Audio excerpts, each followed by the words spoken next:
Welcome back to Thrifty Garage. Here we are, day 2, working on the work truck. So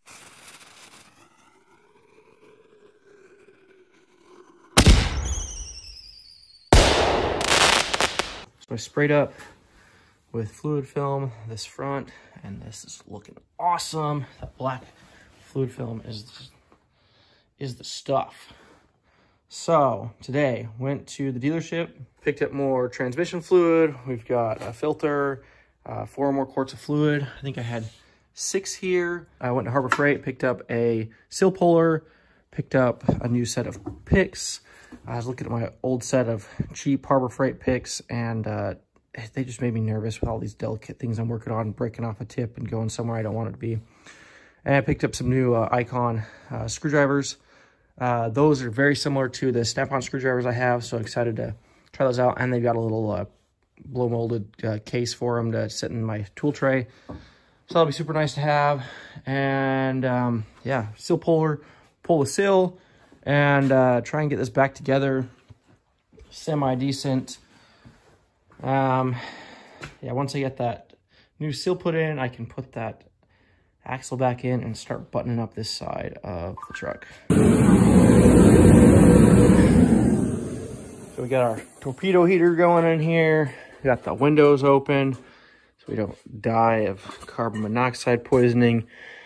So bumper, we got 2 bolts right here for this bracket. We've got 2 bolts on this side, 1, 2, 2 on the other side, 1, 2, and then these other 2 brackets. So what is that? 2, 4, 6, 8 bolts to hold the bumper on. Go ahead and slap that up. Now we've got all this buttoned up. Transcooler lines are put back on. Those little C-clips are back in there. These covers are back on. We got our snowplow controller things put back in there. Headlights are back in the grill. And then once we put the bumper on, we can put the grill back on.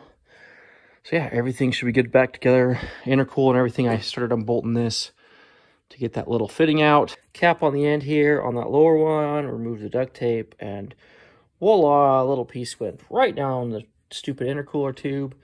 And of course, it's got a little flare on it. It flares up and it flares down, and it went to the bottom flare. Guess what? Got it. Holy crap. That was some tense moments. So the vacuum was able to suck it up the tube a little bit, and it wasn't able to suck it through, but it kind of left it on top on that shelf. All of that's bolted back up. Airbox is back in. Hooked back up the batteries after disconnecting it to weld. So everything is ready to roll. Okay, I got the bumper and grill back together. Got a new transmission fluid. Put 8 quarts of transmission fluid. For a filter change, you're supposed to need like 7.4. For a full refill, you're like 13. So I ordered 10, put in 8 for now. Put in a new filter for oil, new oil in the truck. What did I got? I got 10 quarts of this. Only put in 9. So these are 4 containers, 4 quarts, just shy of 4 quarts. And then a 1 quart makes 9. So we got those all done. Just getting ready to put my used oil in these containers. Already put in the used transmission fluid.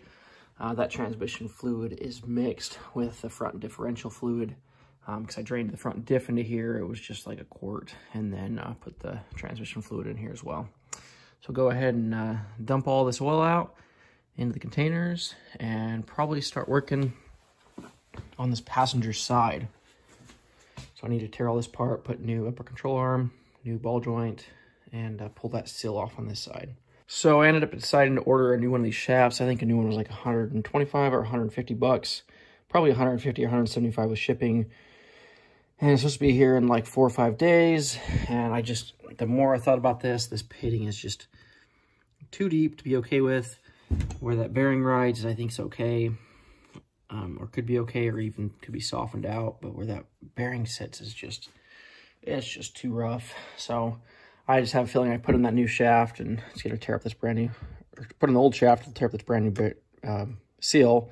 So hopefully with a new shaft, won't tear up the seal. Should be good for 50 or 100,000 miles, hopefully without repairing that. And so I'm waiting on that. And then I wanted to get on the other side and tear out this side on the seal and make sure that seal is fine where that half shaft goes in there. So yeah, making progress slowly, doing well. Okay, started tearing this apart. Got the upper ball joint removed. We got the lower ball joint loose. It's just sitting on the nut there. Pulled the shock out. And got the CV shaft hanging down here, this half shaft. And pulled out this, what would be the left-hand inner axle shaft. Got the brake caliper hanging here. So, bad news again on this guy. And, you know, everyone says these things have issues. I'm starting to wonder if the reason they have issues after they replace these seals, they're like, hey, I replaced my seal a year ago and it's leaking again. This one is, I would say, equally as grooved. Again, the race for that bearing is totally fine, but then over here it's like got pitting and rust and all sorts of stuff. You know, maybe dirt and grime and rocks gets in there. I ordered a new one for the other side. This side, I can't find one for this truck. It has, I can find them for the 2011 and newer, which they will fit. But apparently you have to change out the C-clip and you have to change out the whole interior, like spider gears and everything. So I'm not going to do that. I don't want to pull the hub. I mean, or the whole IFS assembly. So if I have to, I can probably, you know, sand that down with some emery cloth. And I think the bearing would, or the seal would ride right here. But this one, that's not even an option for it. You know, that seal obviously rides right there where it's super pitted. So this one definitely needs to be replaced, and that one is on its way. And this one, if I have to deal with it, I did email them tonight and said, hey, can you expedite shipping? Can you, you know, throw this guy in? You know, obviously I'd have to pay extra for it. But trying to get it put back together by Tuesday, Wednesday next week. At this point, I'm pretty much waiting on this. I'm kind of taking my time with the oil change and the transmission and everything else, and kind of get this whole side done, because, you know, there's really no reason to rush it because I'm waiting on the inner shafts. Can't really bolt this together until that shaft's put in place. Then I can put the half shaft back in and then bolt everything back together. So I'll keep plugging away at this. It's kind of the end of this day. Probably be back out here tomorrow and put on the new upper control arms, put on the new lower ball joint. That does take some time to press this guy out. It is a little bit of work. But at that point, I'm pretty much stuck until I've also thought about replacing my tie rod ends while I'm in here. Sway bar end links. This side's pretty bad, especially that bottom one. They're rough, but man, I want to say I'm over $1,000 into this, maybe even $1,200. And some of that is like the kits, the ball joint press kits. I think one of these is like 150, the other one's like 125. So I mean, that $200-300 real quick on that. So, oh, long day.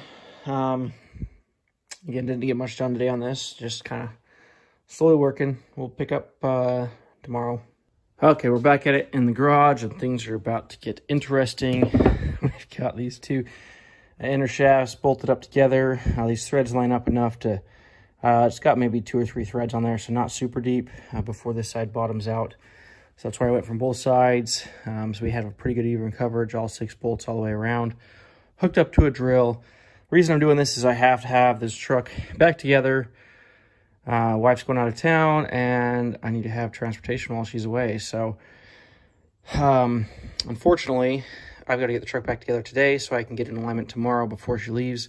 The part's not supposed to be here. This new shaft is not supposed to be here until tomorrow night. So there's no chance I'm getting in alignment at 10 p.m. tomorrow night before she leaves early the next day. So this shaft I cannot find. Nobody sells it. Probably could find it at the dealership for $300 or $400. I think I bought a replacement shaft for this. It was like 125, 150, and then, but it's not supposed to be here soon enough. They do have this shaft that's for newer trucks that does fit, but apparently this tip is differently, so you have to replace the spider gears inside the differential, and I really don't want to split my differential down any further. So we'll take some painter's tape, gonna protect where the bearing rides, and then use some emery cloth and some fine grit sandpaper to just soften this up, both sides, and hopefully get it good enough to go.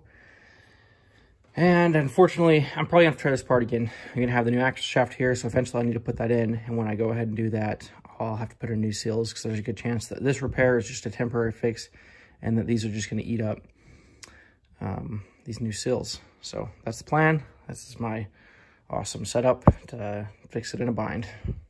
Okay, well, I cut this 1.5" pipe just to use this little sleeve so it could spin on it. And then I spun it and sanded it off, kind of, I guess you could say.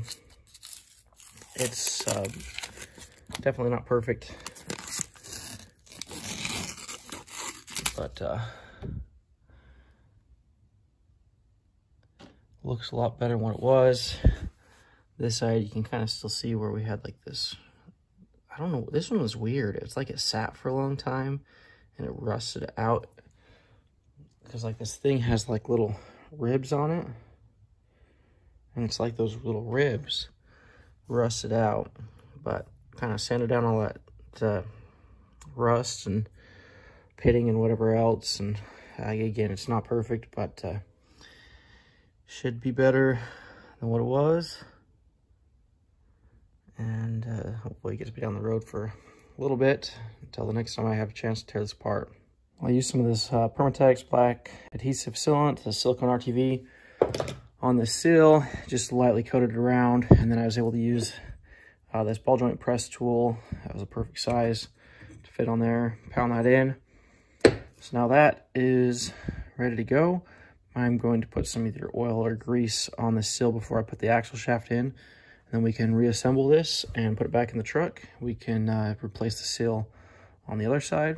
I pulled this seal out with that little seal puller. It was like a $7 seal puller from Harbor Freight. Worked perfect. I didn't scar anything, so I can RTV that and hammer that in, and we'll be good to go. Put in this inner shaft as well. Got the differential housing attached, those 5 bolts, some RTV sealant, plugged back in the connection there, installed the CV shaft, 6 bolts on there, put in the shock, attached the upper and lower ball joint, and torqued those down. Now I'm putting on this new rotor. Well, it's a used one. This is the set I took off. Last time I put on rotors, I bought new, and then I had these turned while I was working on this, so this is ready to go. I'm going to have to save this axle nut to torque it down until I'm able to put tires on the ground so that doesn't spin, but that's put on with the impact for now. So now I'm going to put the brakes back on, reroute our sensor wiring and all that up through here. And then this side should be pretty much done. Can put on a tire, and then I'll be on to the other side. So turn the rotors, those are all fresh. We're putting back on these Hawk Performance. These are their Super Duty, specifically for towing or race performance. And these have been awesome brakes for the front. I do a lot of towing with the truck, so it's nice to have good brakes, and these definitely have been used and abused, and plenty of life left in them to keep going. I think these have probably easily 10,000 miles on them since I last put them on, so lots of life left, and should be good, especially with a newly turned rotor in here. Okay, I'm back on the driver's side, pulled the front control arm, upper control arm, got a new lower ball joint, pressed out this guy. So I'm gonna press this back in. Biggest thing I have to watch out for is where that grease zerk goes. So there's a little indent right here in the lower control arm where that goes. So we'll get that put in and start putting this side back together. Before I put all the stuff in, I probably should put that seal in while I've got some good access. Okay, I've got the driver's side seal in.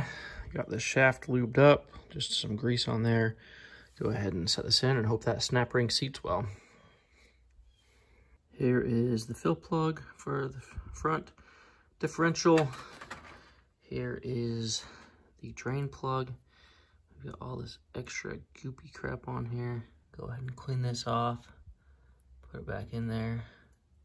All cleaned off, looking much better. So not super concerning. I will say this probably is not the original differential fluid. These seals, I'm not sure, these don't look original to me. So yeah, we'll put the plug back in It's just finished draining right now. We'll fill it up from the cap. We've got a little bit better access right now. So you can see it's just about done dripping out of there. And then the fill port's right there. And with this axle out, it's a little bit better access than there would be otherwise. We'll go ahead and take care of that. And that front inner shaft went in really well, really easily. It's won't come back out now, so that little snap ring snapped in perfectly. And we're on our way. Ball joints in. And next up, we'll do the upper control arm. Well, I'm feeling like we finally are making some progress. This whole side is buttoned up and ready to put on a tire. So this side, I ended up taking off the whole caliper assembly, which definitely worked out better. 2 bolts down here, left on the caliper and everything. Pulled it off, so I just stuck on the new rotor, put it back on that assembly, good to go. We've got the upper control arm bolted up, torqued down. We got the lower control arm bolted up, pressed in, torqued down, put our kingpin nut on there, and our cotter pin. Didn't do anything with the tie rod. Got all of our brake lines back in place. You got the bolt there, and our little bracket clips and holders. We got our shock back in place. Shock bolt down there. We've got our Timbrens. Best suspension upgrade on these trucks for sure. I'm actually really excited to try this out with these new shocks and all this new suspension, see if it firms up the front end. Steering's a little bit sloppy still, and I think that's in the, I'm not sure if that's in the pitman arm or if that's in the gearbox. I know these gearboxes have a little bit of looseness to them. You're never gonna get perfectly tight unless you're on like a rack and pinion. It's just an old steering suspension design. Brake lines all in place. So this side's good to go. Oh, this nut does need to be torqued down once we get this on the ground. So I can put the tire on here and we'll take a look at the other side. So this side, we're about there, but for whatever reason, these bolts are like cross-threading. They're like bottoming out right there. It's really odd. So I just think they must not be seated right and how that slot slides through here. So it's a sliding assembly, so that caliper slides on top of there. But everything else here is routed. Wires bolted up, shock, yeah, everything is all the same here. So try this again. I got frustrated here, so I went to their side. So now I'll come back here now that I've given this a rest. Hopefully get this back together. We'll get tires on both sides. Get this cleaned up underneath. I just checked fluid levels. Engine oil is full. Transmission fluid, can't really check yet. And I think the reason the engine oil is full is because that filter and everything isn't full yet. So what I usually do is I'll cycle the engine, turn it on, run it for a few seconds, let it fill all those cavities, and then I'll wait a half an hour or whatever, let it settle back down, and then I'll check the level again, and then I'll do a full fill. So I always leave it a quart low, and the dipstick usually shows within a quart, so that'll be perfect to know exactly how much. So yeah, we're getting close. It's been a big project. Didn't end up the way we wanted it with those inner shafts, but it is what it is. It's back together, and it's going to be a lot better truck now. So those seals might wear out in several months, but they may last several years. So time will tell.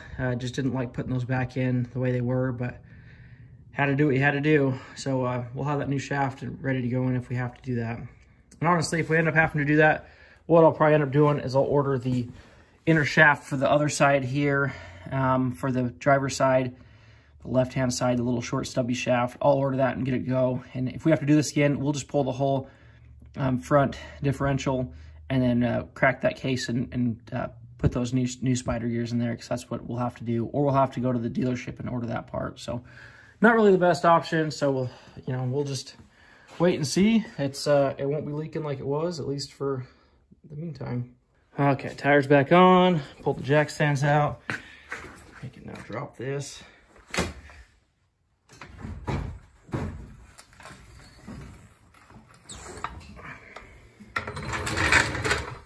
That's more of a manageable height. We'll need to move these hood pins back over here. Put it out of the maintenance position. And fire it up, check our fluids, tighten our bolts here. 177 foot-pounds, was it? It was a lot.